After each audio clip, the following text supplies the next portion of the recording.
আজকে বানাচ্ছি আলু বিরিয়ানি। বিরিয়ানি খেতে ইচ্ছা হলে এটা বানিয়ে ফেলতে পারবে খুব তাড়াতাড়ি অল্প ইনগ্রিডিয়েন্টস দিয়ে। ডেচকির জল ফুটে এলে তাতে দেবো কাবাব চিনি, এলাচ, তেজপাতা, নুন, চিনি, রিফাইন তেল। এইগুলো দেবার পর ভিজিয়ে রাখা চালটা দিচ্ছি, যেটা 1 ঘন্টা মতো ভিজিয়ে রেখেছিলাম। রিফাইন তেল দিলাম যাতে ভাতটা ঝরঝরে হয়। অন্যদিকে বেরেস্তা করার জন্য কড়াইতে রিফাইন তেল আর ঘি অ্যাড করছি। গরম হওয়ার পর পেঁয়াজ ভাজতে বসিয়েছি। এমন লালচে বাদামি হয়ে যাওয়ার পর বেরেস্তা ভেজে তুলে নিলাম। 60% মতো ভাত সেদ্ধ করে জল ঝরিয়ে রাখবো। এরপর ওই তেলেই আলু ভাজছি। আলুটা ভালোভাবে ভাজা হয়ে গেলে এতে রসুন বাটা, আদা বাটা, কাশ্মীরি রেড চিলি পাউডার, নুন, বিরিয়ানি মশলা দিয়ে মিশিয়ে নিচ্ছি কিছুক্ষণ। 1 থেকে 2 মিনিট পর অল্প জল অ্যাড করেছি আলু সেদ্ধ হওয়ার জন্য। কিছুক্ষণ ঢাকনা দিয়ে রাখার পর তুলে নিয়ে এতে অল্প টক দই দিচ্ছি। টক দই দেওয়ার সময় গ্যাস অফ করে দিয়েছিলাম যাতে দইটা না কেটে যায়। মেশানোর পর আবার গ্যাস অন করে দিয়েছি। এরপর গোলমরিচ গুঁড়ো অ্যাড করে মিক্স করে গ্যাস অফ করে দিয়েছি আর ঝোলটাও অনেকটা শুকিয়ে নিয়েছি। একটা হাঁড়িতে ঘি দিয়ে তারপর কিছুটা সেদ্ধ করা ভাত দিলাম। তারপর আলু আর গ্রেভির সাথে যে বেরেস্তা করেছিলাম সেটা দিলাম। এবার নুন, বিরিয়ানি মশলা, গোলমরিচ গুঁড়ো, বাকি ভাতটা দিয়ে তার উপর গোলাপ জল, কেওড়া জল, হলুদ আর একদম অল্প মিঠা আতর উষ্ণ গরম দুধে মিশিয়ে নিয়ে ছড়িয়ে দিলাম। আলুর গ্রেভি করার সময় অল্প মিঠা আতর দিয়েছি। ওপরে বাটার দিয়ে ঢাকনা দিলাম।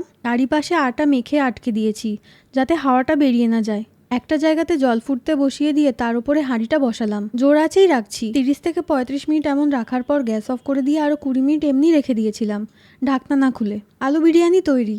ভিডিওতে like, share, comment and subscribe করতে ভুলো না। দেখা হচ্ছে পরে ভিডিওতে। Bye by.